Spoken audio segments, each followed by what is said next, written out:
నాకు తెలీదండి పరాటాలు చేయడం ఎంత కష్టమని. ఏదో ఈజీగా చేసేద్దాంలే అని ప్రాసెస్ అయితే స్టార్ట్ చేసేసాను. ముందుగా లోపల పెట్టుకునే ఫిల్లింగ్ అయితే రెడీ చేసుకున్నానండి. ఆలు గోబీ పరాటా అని మనం వింటుంటాం కదా! నార్త్‌లో అయితే బాగా చేస్తుంటారు. సౌత్‌లో మనకసలు అలవాట్లేదు. మా ఇంట్లో అయితే అస్సలు అలవాట్లేదు.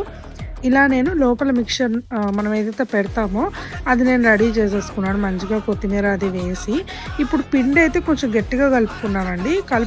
గట్టిగా కలుపుకుంటే మనకి చపాతీలనేవి మెత్తగా వస్తాయి కదా! సో, కలుపుకుంటే అస్సలు రాలేదండి బాగా. ఇలా డబల్‌గా వేసి చూసినా గానీ చాలా లోపల పచ్చిగా ఉండిపోయింది. ఇలా నార్మల్‌గా పెట్టి చూస్తేనేమో అంతా బయటకొచ్చేసింది. సో, ఇదేదో ట్రిక్ ఉంది మనకి పరాటాలు చేయడానికైతే. అది తెలుసుకొని ఈసారి తప్పకుండా ట్రై చేస్తాను. ఈసారైతే అట్టర్ ఫ్లాప్ అయిపోయింది. ఇంకేం చేస్తాం పడేయలేం కదా! అందుకని చపాతీలు చేసుకొని ఆలు మిక్చర్ నంచుకొని తినేసాం.